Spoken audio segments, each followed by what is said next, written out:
तो आज स्टार्ट करें क्वेश्चन नंबर 6 से। क्वेश्चन नंबर 6 में दिया है in a circular table cover of radius 32 centimetre a design is formed leaving an equilateral triangle ABC in the middle as shown in figure.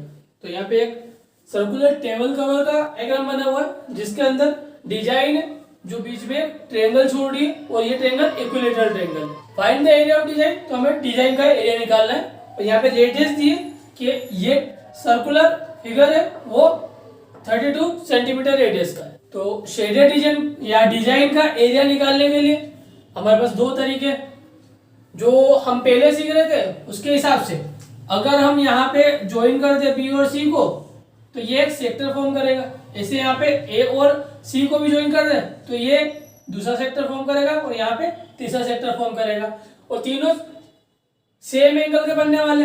ऐसा क्यों, ये तो निकालना पड़ेगा। तो कंस्ट्रक्शन में लिख देते पहले ए बी सी को सेंटर ओ से ज्वाइन कर देंगे। अब ये तीनों एंगल इक्वल क्यों बनेंगे, क्योंकि जो ये तीनों कोड है ये इक्विलेटरल ट्रायंगल की साइड है और इक्वल साइड सेंटर पे इक्वल एंगल सबटेंड करती है। ये हमने 9th क्लास में पढ़ा था।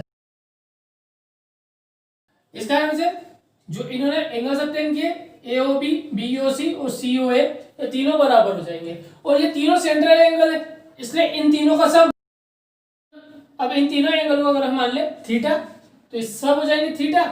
तो theta plus theta plus theta equal to हो जाएगा 360। इसका मतलब 3 थीटा इक्वल टू 360 डिवाइड करें तो थीटा इक्वल टू 120 डिग्री।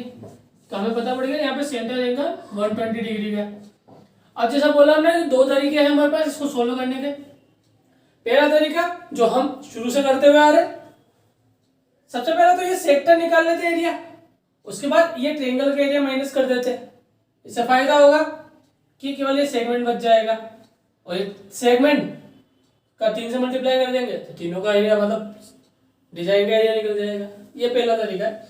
दूसरा तरीका ये है कि सर्कल का एरिया निकाल दे उसमें से ट्रायंगल का एरिया माइनस कर दे। तो इन दोनों तरीकों में से जो भी तुमको सही लगे वो यूज कर लेना। अब देखिए इसमें तरीके में से छोटा कौन सा तरीका है। तो देखो अगर तुम सेगमेंट का एरिया निकालोगे तो उसके लिए तुम्हें चाहिए ट्रायंगल का एरिया और छोटे ट्रायंगल के लिए तुम्हें ये बेस चाहिए। इसके अलावा हाइट, तो साइन और कोस दोनों का यूज करना पड़ेगा, ट्रिग्नोमेट्री का यूज करना पड़ेगा।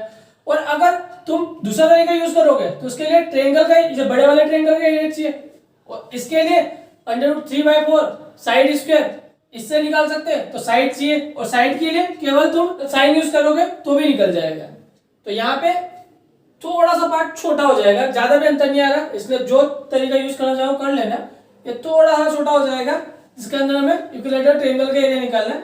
तो हम लिख सकते हैं फॉर ट्रायंगल BOC ड्रा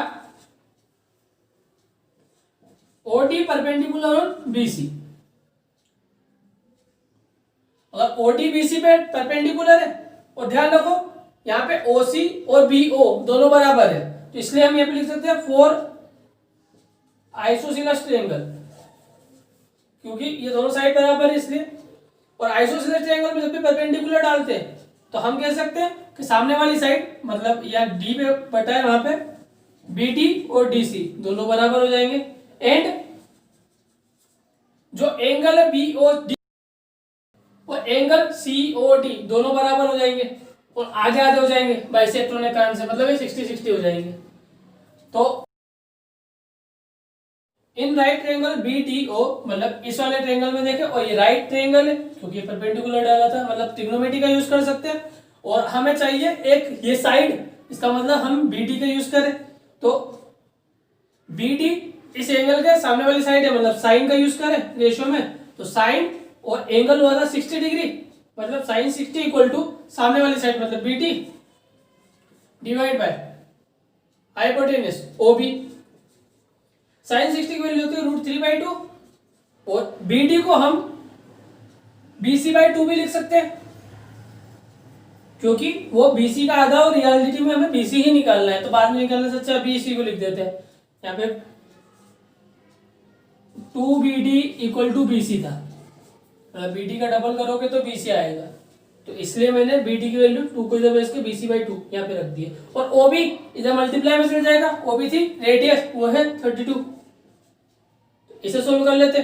अब 2 इधर भेज दे डिवाइड में, तो 2 से 2 कट जाएगा, तो बी सी की वैल्यू आ जाएगी, so B C equal to 32√3 centimetre. तो ये एक साइड मिल गई है। अब अगर हम सेगमेंट निकालने की कोशिश करते तो हमें कोस से ये हाइट भी निकालनी पड़ती, और इस चीज से बच गए अगर हम इस ट्रायंगल का एरिया माइनस कर देंगे पूरे सर्कल में से। तो लिखे हम area of design equal to, सबसे पहले एरिया ऑफ सर्कल पूरा निकाल लो, उसमें से इस ट्रायंगल का एरिया माइनस कर दो, मतलब इसको हटा दो। सर्कल का एरिया का formula pi r square minus triangle का एरिया का फॉर्मूला, और ये ट्रायंगल से इक्विलैटरल ट्रायंगल जो कि क्वेश्चन में गिवन है, इसका आंसर √3/4 साइड स्क्वायर। साइड तीनों बराबर है इसलिए किसी की भी वैल्यू रखो बात बराबर आएगी। R32 का स्क्वायर माइनस √3/4, साइड आई है BC मतलब 32√3, और इसका स्क्वायर है मतलब इंटू 32√3। 32 इंटू 32 कॉमन है दोनों में, तो 32 इंटू 32 बाहर निकाल लिया, अंदर बचा 22/7 माइनस √3 इंटू √3 हो जाएगा 3, और एक √3 बच जाएगा, अपॉन में हो जाएगा 4। इन्हें सोल्व करना है। अब इसे दो तरीके से सोल्व कर सकते हो, या तो इसे √3 की वैल्यू रख दो और इसे पूरा सोल्व कर दो, फिर मल्टीप्लाई कर दो, या अगर पूरा मल्टीप्लाई नहीं करना है तो 32 इंटू 32 का इसमें मल्टीप्लाई कर दो, इसमें मल्टीप्लाई कर दो, तो यह √3 ही रह जाएगा, और इस फॉर्म में आंसर आ जाएगा। जो लास्ट आंसर होगा वो हमारे सेंटीमीटर स्क्वायर में हो जाएगा। ओके, नेक्स्ट क्वेश्चन है क्वेश्चन नंबर 7। इन फिगर बनाया एबीसीडी से स्क्वायर और साइड 14 सेंटीमीटर। तो यहाँ पे स्क्वायर की साइड दे रखी है 14 centimetre, with centre A B C and D 4 circle are drawn such that each circle touch externally 2 of the remaining 3 circle, find the area of the shaded region. तो यहाँ पे 4 circle बनाए और ये 2 circle को touch करते हैं बचे हुए 3 में से। तो इस तरीके से इन्होंने काफी कुछ पार्ट स्क्वायर का घेर लिया है, तो जितना पार्ट नहीं घेर पाए वो एरिया में बताना है कि कितना होगा। अब ऐसे एक क्वेश्चन पहले किया था जिसमें भी 4 टुकड़े थे सर्कल के एक स्क्वायर के अंदर, इसके अलावा 2 सेमी सर्कल वाला भी कर चुके हैं। अब इस वाले को देखते हैं, और दोनों में शायद तक सेम आंसर आया था 42। तो शेडेड रीजन निकालने के लिए सबसे पहले हमें स्क्वायर का एरिया निकालना पड़ेगा, स्क्वायर के एरिया के लिए साइड चाहिए, दिए निकल जाएगा आराम से।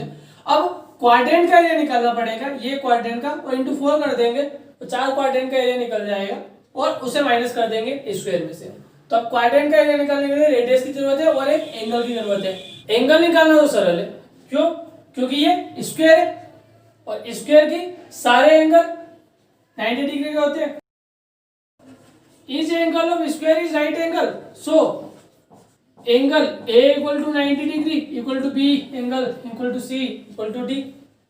चारों एंगल 90 डिग्री हो गए, एक का निकालेंगे 4 से मल्टीप्लाई करें, इसलिए केवल A के बारे में लिखा है। अब रेडियस के लिए देखें तो हम यहाँ पे देख पाएंगे कि जो स्क्वायर की एक साइड है वो 2 सर्कल की रेडियस के काम कर रही है। Here side of square equal to 2 into radius of circle. देखो एक ये रेडियस और एक ये रेडियस, 2 रेडियस मिलके एक साइड बन रही है, तो साइड ऑफ स्क्वायर 14 सेंटीमीटर है। 2 इंटू रेडियस मतलब 2 इंटू आर, अगर रेडियस को मल्टीप्लाई से इधर डिवाइड में भेज दे तो रेडियस हो जाएगी 7 सेंटीमीटर। अब रेडियस भी मिल गई, अब तो क्वेश्चन काफी आसान हो जाएगा। तो area of shaded region equal to area of square minus area of quadrant, और जैसे 4 क्वाड्रेंट है मतलब एरिया 4 क्वाड्रेंट। स्क्वायर का area side into side minus 4 into area quadrant, quadrant का एरिया होता है 1/4 इंटू पाई आर स्क्वायर। मतलब ये एंगल 90 डिग्री की इसकी जरूरत ही नहीं पड़ रही है हमें, मतलब अगर ये वाली बात नहीं लिखोगे तो भी चलेगा। साइड इंटू साइड, तो साइड है 14 इंटू 14, माइनस 4 से 4 कट जाएगा, pi into r square, r है 7 इंटू 7, 14 इंटू 14 196, 7 से 7 कट गया, 22 इंटू 7 154, ये तो याद हो गया। 196 में से 154 पहले माइनस किया था और 42 आंसर आया था। इसमें भी सेम है, कैलकुलेशन भी सेम और आंसर भी सेम। चलो इसके बाद अब करते हैं क्वेश्चन नंबर 8। क्वेश्चन नंबर 8 है इन फिगर बनाने की कोशिश करिए, काफी ज्यादा खराब है तो थोड़ा सा अपने आप से एज्यूम करके सही मान लेना। ये सर्कुलर साइड थी जो बननी वही है ढंग से। Depict racing track whose left and right and are semi circular. इसका कहना है कि जो यह लेफ्ट एंड है और राइट एंड है वो सेमी सर्कुलर है, मतलब यहाँ पे अगर तुम ऐसे एक लाइन खींचो तो ये वाला हिस्सा सेमी सर्कल है और इधर भी ऐसे ही same. The distance between two inner parallel line segment of 60 meter and they are each 106 meter long. जो दो अंदर की पैरेलल लाइन के बीच की डिस्टेंस है, मतलब ये वाली डिस्टेंस ये बताइए हमें 60 metre and they are each 106 metre long, और ये 106 मीटर लंबी है, मतलब यहां से 106 यहां तक की चारों लाइन है 106 मीटर की है। If the track is 10 metre wide, और जो ये वाइड है कितना है 10 मीटर। अब हमें फाइंड करना है the distance around the track along it's inner as. हमें जो इनर एज है ये वाली एज, इसके अलोंग कितनी डिस्टेंस है वो पता करनी है। तो यहाँ पे हमने गिवन में कुछ चीजें लिखी है जो क्वेश्चन में पूछे उस हिसाब से, क्योंकि सेकंड पॉइंट में पूछा है कि ये एरिया कितना होगा, तो इसका एरिया निकालने के लिए हम इसको कुछ टुकड़ों में बांट रहे हैं। पहला टुकड़ा जो कि ये रेक्टेंगल के फॉर्म में, तो इस रेक्टेंगल की लेंथ हो जाएगी 106 मीटर जो हम यहाँ पे लिख देते हैं, और ब्रीथ हो जाएगी 10 मीटर। ऐसे ही ये वाला भी एक रेक्टेंगल के फॉर्म में, तो ये दो एरिया निकल जाएंगे। इसके बाद इतना एरिया निकालना है, उसके लिए क्या करेंगे, ये पूरा सेमी सर्कल का एरिया निकालेंगे। तो इसके लिए हमें इसकी डायमीटर चाहिए होगी। अब ये देखो छोटा वाला सर्कल इसमें से माइनस करना पड़ेगा, जो छोटा वाला सेमी सर्कल है ना, मतलब ये कुछ इस हिसाब से ऐसा और एक और ऐसा। अगर हम जब पूरा निकालेंगे तो ये पूरा निकल जाएगा, इतना पूरा निकल जाएगा, और हमें केवल इतना रास्ता जो है वो निकालना है, मतलब ये सेमी सर्कल है, इसका एरिया माइनस कर देंगे तो ये हट जाएगा, तो केवल ये रास्ता बच जाएगा। तो इस हिसाब से अगर हम इस सेमी सर्कल को देखें तो इसकी डायमीटर मिल रही है, मतलब ये वाली साइड BE जो कि 60 मीटर, इस हिसाब से रेडियस निकालेंगे तो 30 मीटर हो जाएगा।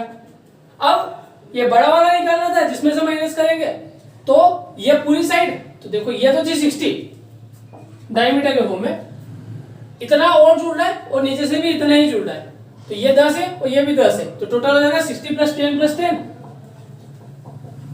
मतलब 80 डिवाइड करें 2 से तो रेडियस निकल जाएगी, मतलब 40। पहले पार्ट को देखिए वो तो सिंपल है, जो अंदर की डिस्टेंस है वो निकालना है। इसका मतलब हमें निकालना है डिस्टेंस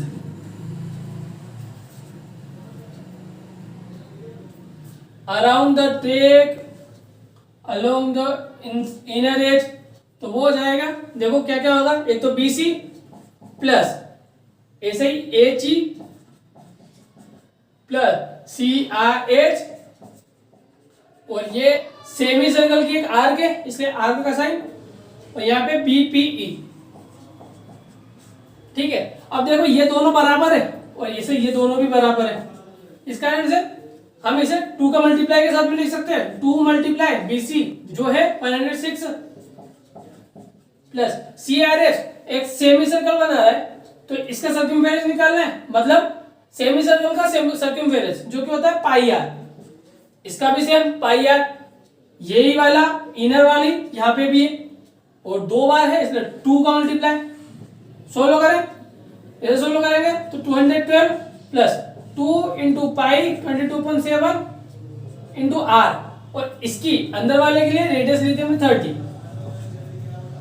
तो इसको पूरा सोल्व करोगे तो 400.4 सेंटीमीटर के लगभग इसका आंसर आ जाएगा। सेकंड पार्ट देखिए इसका, तो वो है था एरिया निकालना है हमें। अब एरिया निकालना है मतलब एरिया ऑफ ट्रैक,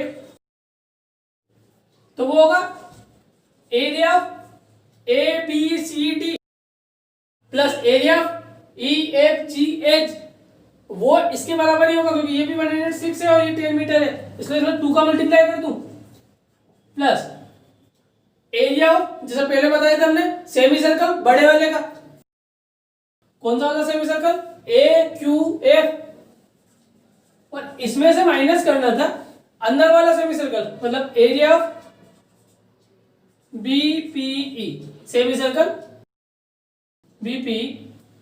अब देखो यहाँ पे भी ये भी 2 बार है, इस कारण से इनमें भी 2 का मल्टीप्लाई, इसलिए ब्रैकेट लगा दिया equal to 2 into area of ABCD या ईएफजीएच जो भी बोलो, लेंथ इंटू ब्रीथ, फार्मूला बनेगा इसका, plus area of semi circle, area of semi circle का फार्मूला होता है पाई आर स्क्वायर बाय 2, तो पाई आर इस बड़े वाले सेमी सर्कल की रेडियस थी 40, इसका स्क्वायर डिवाइड बाय 2 माइनस छोटा वाला सेमी सर्कल उसका एरिया, तो पाई आर स्क्वायर छोटे वाले की थी 30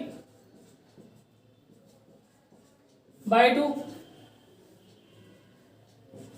वैल्यू पुट करें 2, ऐसा कर लेते मल्टीप्लाई कर लेते 2 का, ताकि ये 2 कट जाएंगे, तो 2 into length of bridge, length है 106 और 10, फिर 2 का मल्टीप्लाई इधर करें, 2 से 2 कट जाएगा और पाई कॉमन निकल जाएगा, पाई कॉमन निकाले मतलब 22/7, यहाँ 14 to 40 मतलब 1600 बच जाएगा, डिवाइड में 2 इससे कट जाएगा, इसे डिवाइड में 2 इससे कट जाएगा, पाई कॉमन निकल चुका है, यहाँ पे 30 इंटू 30 मतलब 900, मल्टीप्लाई कर लेते तो 106 2 जा करेंगे तो 212 और एक 0 का मल्टीप्लाई मतलब 10 का मल्टीप्लाई तो एक 0 प्लस 22/7, 1600 में से 900 माइनस करेंगे तो 700 डिवाइड हो रहा है 7 से तो 100 बचेगा, 2120 मल्टीप्लाई करें 2200 प्लस कर दे तो आ रहा है आंसर 4320 सेंटीमीटर स्क्वायर, और ये हमारा फाइनल आंसर हो जाएगा जो कि एरिया ऑफ ट्रेन रहेगा। ओके।